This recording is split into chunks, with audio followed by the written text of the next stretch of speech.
go ahead, switch the style up. And if they hate, then let them hate, they want the money pile up.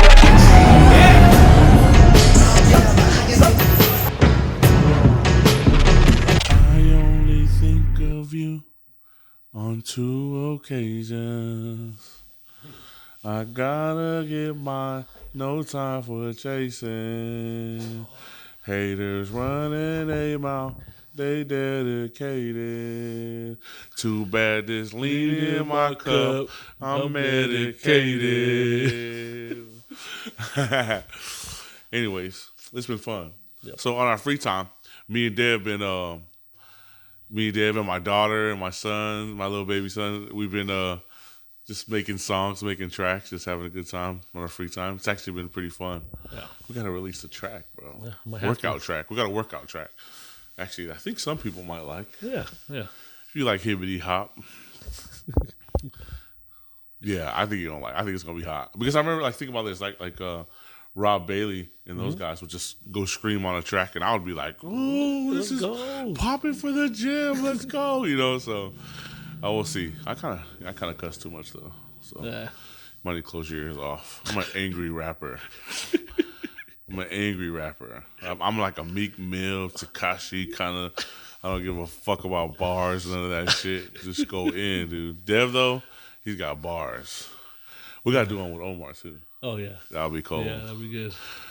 Anyways, 40 and Fly back in action. What can I say? Let's see. Anything new this week? Actually, it was a great week this week. Workouts were awesome.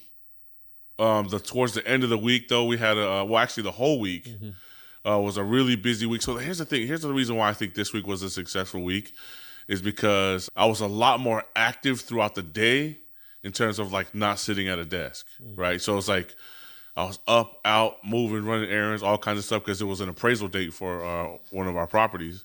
So we had to get everything going, everything set up because, appraisals is like, I mean, that's your final, right? Yeah. And appraisals are your final. So all the work you put in, everything, all the changes you made, you're going to see like, how much value you added to the property, how much money you're going to be making or you should be making. So it's super, super important. And appraisers are pretty stickler about a lot of little things. So we're basically running around, making sure, all the little small details, nooks and crannies were pretty good. Then it was like a deep cleaning phase, which was never fun. But, those usually last long. If you want to do it right, they usually last long. And you can pay a company. To come do it, but it's just like, why throw money out of your pocket when you can just do it yourself? And I mean, there's one thing that Mama used to whoop our ass to clean. Yeah, we could always clean. That's easy work. Yeah, like not easy work, but it's easy work. It's easy to be like, we know how it's done. Yeah. You know what I mean? Yeah. We know how all those little small, tiny little things that everyone looks for. Cleaning windows sucks though. I'm not gonna lie. Cleaning windows sucks. Yeah. If you want to do it right, no smears, no nothing, Yeah. Actually, bathtubs suck. Refrigerators suck. Fridges and ovens, if they get bad, those are the worst. Oh yeah, bro. You gotta let chemicals sit so you can clean it. Yeah, and then you never know with appraisers. They're usually some are sticklers. Some will go around flipping light switches. Flushing toilets. You just make sure everything's cool, man. So on these flip deals, you gotta be on the money, man. So we just paying tuition right now, learning as we go. So I'm talking about it nonchalant, but it was definitely a high stress week. It was a high stress week. And then now I'm waiting for my teacher to submit the grades. Yeah. Right? I'm waiting to see what I got on my final. So that's nerve wracking. But yeah, that is nerve wracking. But yeah, it was a pretty high paced, fast week. We got workouts in. It was insane. I think by the time though, my back was pretty fucked up, my hips and everything. I mean, there were a couple 4 a.m. nights in there. Where it was just like, and the funny thing is, nothing was bad. Like everything was in great condition. Everything looked good and stuff. It was just more so of just trying to make sure the details are right. You know what I mean? So, because you never know who has that. I always feel like, okay, for example, there's some people that'll walk into a property and they're like, oh, this looks good. And then there's some people that are just like, You know, they're doing the finger test, you know. They're looking at all the corners. They're looking at, you know, all the little, they just got that eye, you know, that what do we used to call that? That Karen eye. You know, they got that Karen eye where like that snitchy The eye. snitchy eye, bro. Yeah, we used to call it the snitchy eye, man. I don't know why they got that snitchy eye. That snitchy eye, bro. You never know. You gotta be ready for that snitchy eye. Man. It's almost like how haters are kind of a good thing. Yeah. Right? It's almost like how kind of haters are kind of a good thing because they'll keep you on your toes and they'll always find like flaws. Like haters are really good at finding flaws in a lot of different things and then accentuating those flaws. And I think even if you're like preparing for the haters, I think it elevates your game on another level because you're like, dude, because I remember I used to tell my coaches this, and this was years, like when I first started, I used to say, when you're coaching somebody on the floor, right, you want to coach them with the thought process that in any given time, your biggest hater will walk into the room and watch you coach, right? Like at any given time, your biggest hater.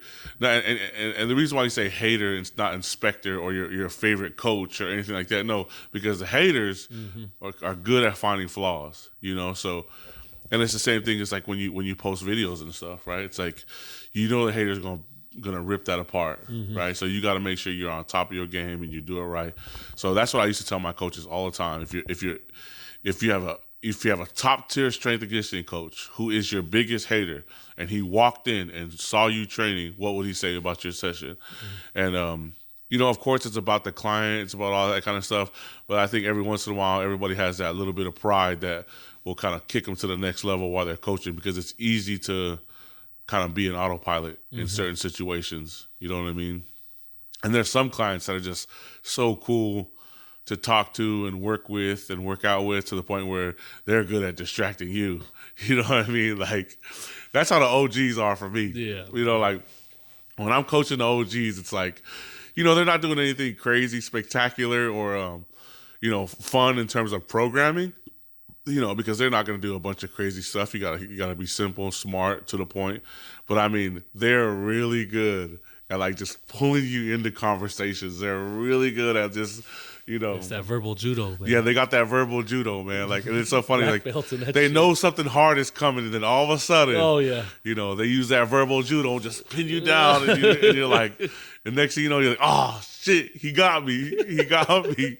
It's like, well, guess that's Damn the it. session, Vic. See you later. Rich Pollard, man. Like, he's one guy. Yes. If you guys know OG Rich, man, he is really tough. Like, he's so his verbal judo is on point. That's so nonchalant too. Like he does it so you would never even notice. Yeah, he's one of our FS family. What about OG Thrap, man? Oh, Mike Thrap for sure, man. Yeah, Mike Thrap. I always know when he's verbal. Well, I don't know until it's too late when he's verbal judoing me. So. And then Chris O'Shidi. Chris O'Shidi. Oh my god, the king of kings, dude.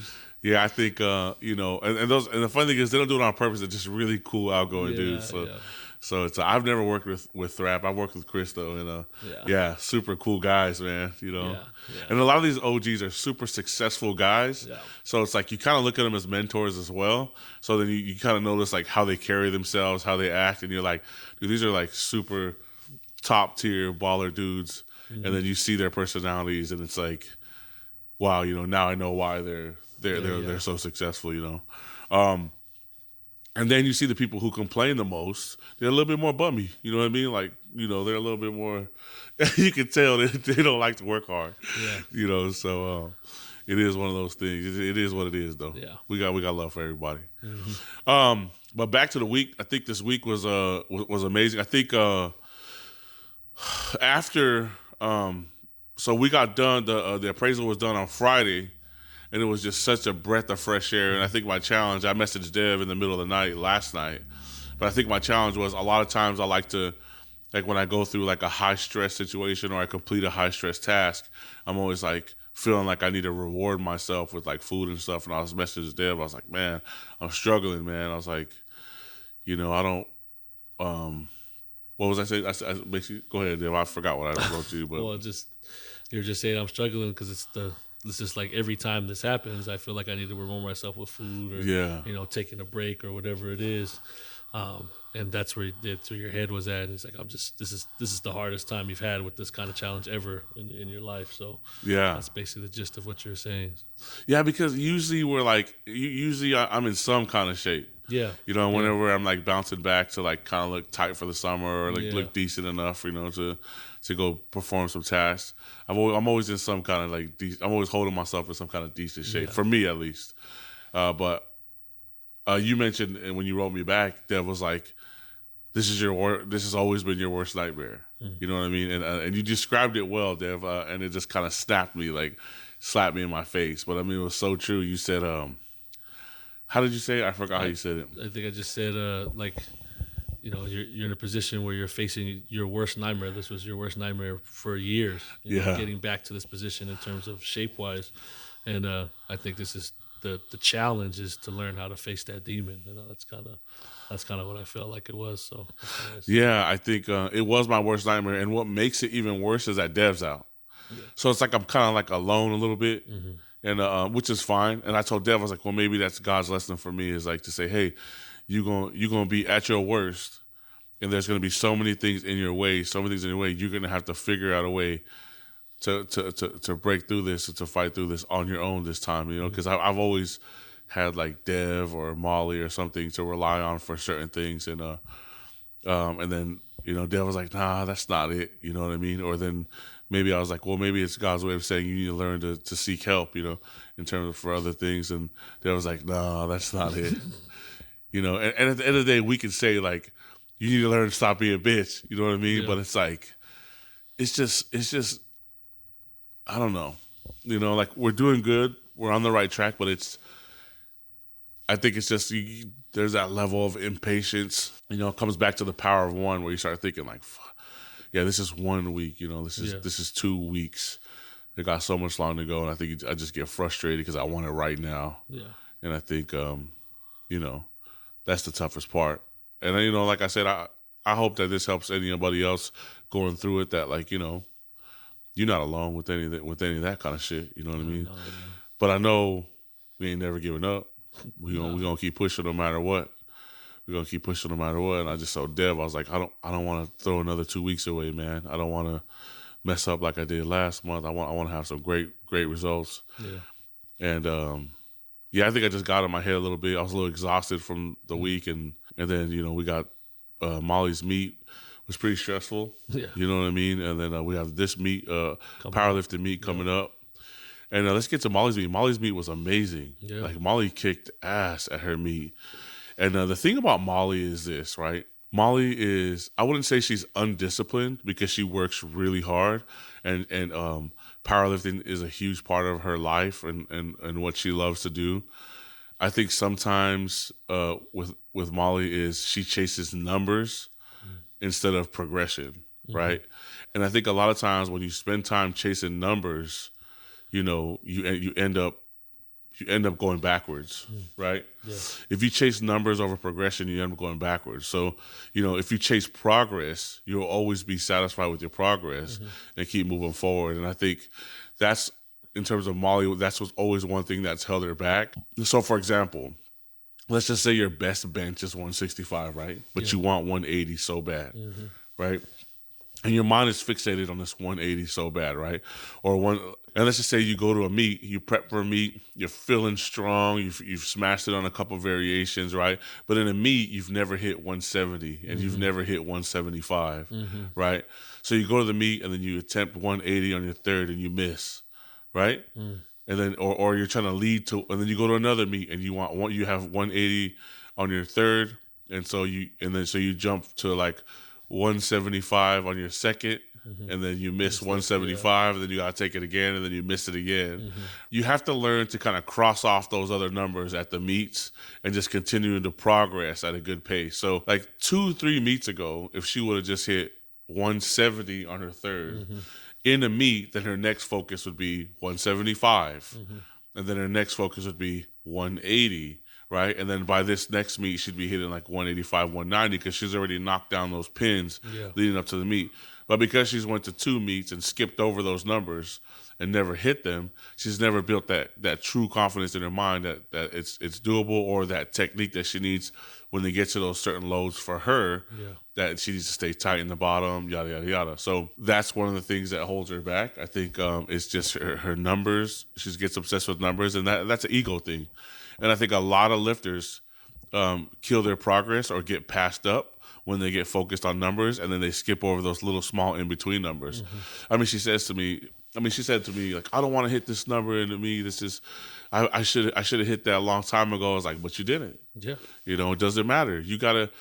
I don't know why people get so caught up in numbers when it comes to powerlifting, because it's like powerlifting is a longevity type of thing, right? If you're smart about it, it's about longevity. And if you see every single year, there's always top tier powerlifters that kind of fall off the map and disappear. Why? Because they're either getting injured, or they stop making progress in powerlifting, or they got disinterested and started working on other things. There's always a chance for you to kind of stay consistent and kind of just keep passing people up as you go. Yeah. So you got 5 on bench, you got a 20-pound PR on squat, you got a 30-pound PR on deadlift, and then the next meet you get 5 on deadlift, you get a 20-pound PR on bench, and then you get a 10-pound PR on squat. It doesn't matter, because those little progresses add up over time. You just keep adding your total, keep stacking to your total, especially for a lot of women, because women compete a lot, right? Like, let's be real. Women ain't over there doing like freaking 1 meet a year. No, women are doing 3 meets a year, and they're competing a lot. So take that 5, man. Yep. Take that 5 and be happy. You know, and I get it. I've worked so hard and da-da-da. Yeah, you've worked so hard for an extra 5 pounds. Sometimes that's how it works. Yeah. You know what I mean? So, well, even like, I got guys that, you know, they have the numbers in their head, so they'll have 20-pound PRs, 30-pound PRs, but since it's not the number, they get like disappointed, and then kind of kills them sometimes in the meet, because they're so fixated on a number, even though they're way stronger than when they started, but they can't, for that number just eats them alive, and then they go in and they lose focus because, like, oh, you know, that's not on the 30%. They lose confidence. Yeah, you know, and me, like, I coach it the same way. I'm just like, I'm just going for the PRs for these guys. Like, I want to make sure that we're winning at the end of the day. You know, if it's a 20-pound PR, that's what we're going for. But if the number's not there, I just, you know, it's hard sometimes, because they'll beg me for it or talk about it all the time. But at the same time, like, I'm the coach, so I know where I gotta cut that line off. I was like, hey, I get it, man. You want that number, but you got to realize, like, this is a 20, 30-pound PR right here. This is big, and this is in a meet, and, you know, I'm going to go with my gut here. I remember I took play that card. I remember I took Trevor to nationals, and he was so Trevor, I love you, man. But I'm gonna bring this up. So he was so fixated on a 500-pound squat, right? Yeah. And I mean, he's been close to it a couple times, you know, like, but we don't really max out the main lifts in training, right? We max out in training, but we don't max out the main lifts, competition lifts, right? We just max out variations, understanding how to strain, handle the heavy loads, but it's not a variation, right? And we'll get into that another time, why we do that. But he was so fixated on 500. Yeah. Me and him, we weren't arguing, but we were going back and forth at nationals, and he was like, I need to hit this 500. I need to hit this 500. In my mind, I didn't say this to him, but in my mind, I was like, but if you miss this 5, bro, you gave up 30 pounds on your total to go get this 5 if you miss it, right? Yeah. Now, will you get a 50-pound PR? Yeah, but you'll be giving up 30, dude. Yeah. So it's like, you do the math. In my mind, you think about investing, you think about business, you do the math, right? Risk versus reward. And in my mind, I'm like, no. But I'm not going to tell my lifter no. In a big meet like that, when he's feeling good, I'm not going to tell him no, because then at that point he'll feel like you don't believe in him, stuff like that. And like it or not, it doesn't matter how strong or confident you feel somebody is.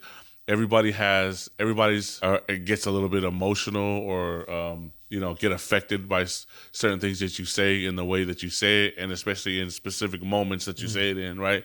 So I know better than this. Like, you're not going to hit that, right? So it's like, you feel you got it, you go get it. I suggest you should go here, but if you feel you got it, you go get it. And then he went for it and missed, right? And then after that, I was like, Trev, okay, You made your decision, you missed. It's over with now. He was bummed about it, right? Don't dwell on it. Yeah, man. don't dwell on it. I was like, but no matter what, you have to go 6 for 6 now if you're going to compete for a top spot. Yeah. You have to go 6 for 6 now. You cannot miss any more lifts. Hey, and the fucking guy did it. He went 6 for 6, and he fucking and he actually made what, like, I don't know, top out of like 100 lifters or something like that. He was like in the top 5, top 10 maybe. I don't know, but and he's like, and he was the smallest of his weight class. Yeah. Like he's like the smaller guy of his weight class. So like he's like a normal, I might adjust the weight class, but I think it was like a 165er naturally competing in 181s. And a lot of the 181 guys are like closer to the 200s and they're cutting down to 181s. And he's a guy who had to gain to get up to 181. Yeah. So he was in the smaller, but he had the biggest bench, one of the biggest benches, like top 3 benches in that weight class. So Strong ass bench, that guy. yeah, that's just one example of chasing numbers, where it's like risk reward. You know, yeah, you're gonna go for this 50 to give up that guaranteed 30. That's tough. Because here's the thing, you think about it like this way, right? Think about it in fat loss, right? If you lose 5 pounds a month, right? Let's just say you lose 5 pounds in 1 month, and you're like, fuck, it's only 5. That don't mean shit. Yeah. Right? But in the course of the year, how many pounds is that? Fuck. 60 pounds? 60 pounds. Yeah. That's 60 pounds in 1 year that you lost. Yeah. Right? And then let's just say you get 5 pounds a month on 5 pounds a month on your strength gains. Yeah. That's 60 pounds of strength that you've added to your total. Yeah. Right? That's huge. That's fucking huge. Yeah. But nobody wants to look at things that way. No. Right? Nobody wants to look at things that way. It's almost like I always compare it to investing too. It's like, you know, I'm thinking to myself, geez, do I really want to put $80,000 into this lot here, or do I want to go to the car dealership and cash out a fucking, you know, like a red eye or something? You know what I mean? I say that, or you know, it's so hard, but you're like, nah. Yep. You know, like you'll have time for that stuff later. You know. Yeah. But it's so hard. Like you just chase those numbers, or you chase those things that really don't matter. And it gets tough, and it's a distraction at the end of the day. We went on that tangent, but Mollie had a great fucking meet. She kicked ass. I was so proud of her. She stayed disciplined. She stuck to her numbers. She had nothing but PRs. But what I'm just saying is this: had she did that, you know, when was her last meet? A year ago? Yeah. Right? I think so. Yeah, had she did that a year or 6 months ago, right? We would have been hitting different numbers at this meet, right? Or with a goal to leave some food on the table. Yeah. Right? With the goal to leave some food on the table. Meaning, you know, you don't want every single lift to be a strain. Right? You always want to hit PRs, leave some on the table, and then you just keep working up. Because here's the thing. Let's just say you can hit a 400 squat, right? You know that if you fucking went all out, got hyped up, sniffed all the sauces and shit, right? You can hit 400, right? Yeah. But then here's the thing. If you hit 385, right? And that's a PR. And then you go through another training cycle, right? So you hit a 385. Even though you could have hit 400, you hit 385 for the PR. Then you go through another training cycle to your next meet, right? And then now you have room on the table to build. You still feel good. There's no risk of injury. And then now at your next meet, you're opening with like 412. Yeah. Right? Does that make sense? Like, hopefully that makes sense to people. It's like, it's a numbers game, man. You got to learn to run those numbers and work with those numbers. But it's really hard. Ego is a motherfucker when it comes to powerlifting. Oh, man. Ego is a motherfucker. That's why I feel like it's easy to start passing people up that you think are strong when you get back into powerlifting. Not easy, but if you're willing to work and be patient, you'll see yourself slowly start to pass people up. Yeah, great meet. Super proud of her. Her first best lifter award, which we always talk shit to her. Like, don't come to us talking shit until you get into the best lifter club. You got to get in the best lifter club, you know? Yeah. So welcome to the club, Mollie. Welcome to the best lifter club. I got to keep my mouth shut now. That was my only joke I had for a long time.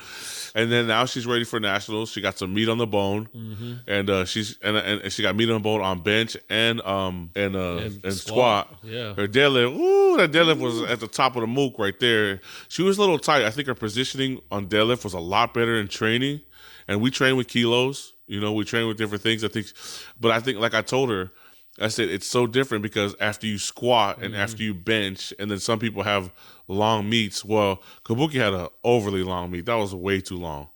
Like, that was way too long. I don't know how they were running it or whatever, but we ran dual platforms before and ended at 2:00.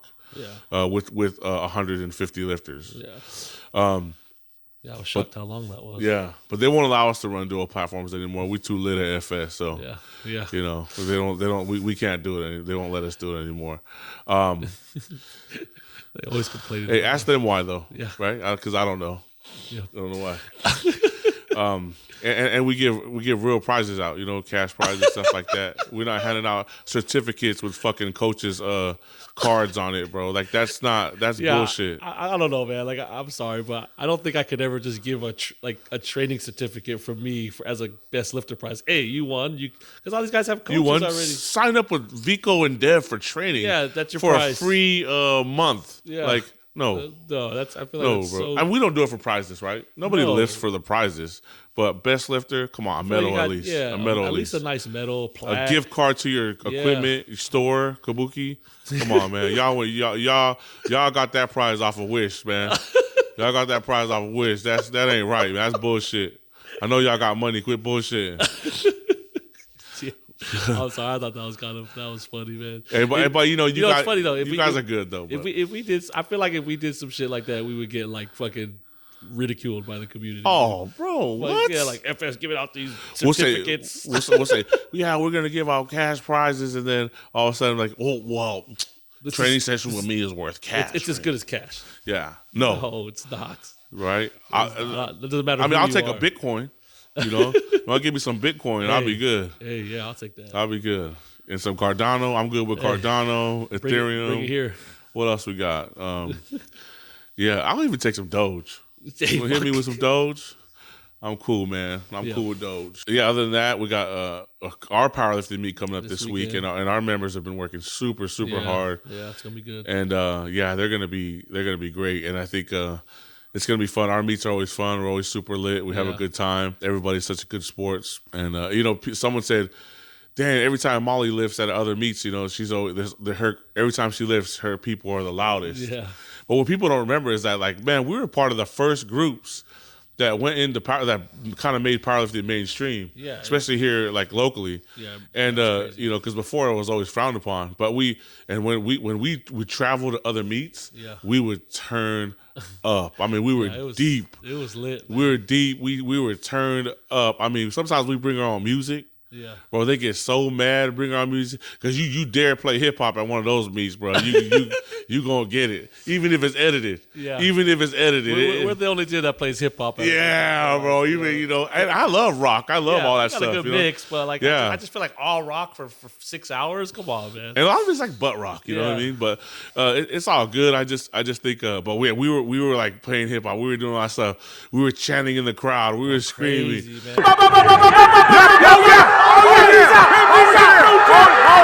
Like we would jump the platform if our fucking lifter like did an awesome job, but then we started getting complaints. We started getting regulated.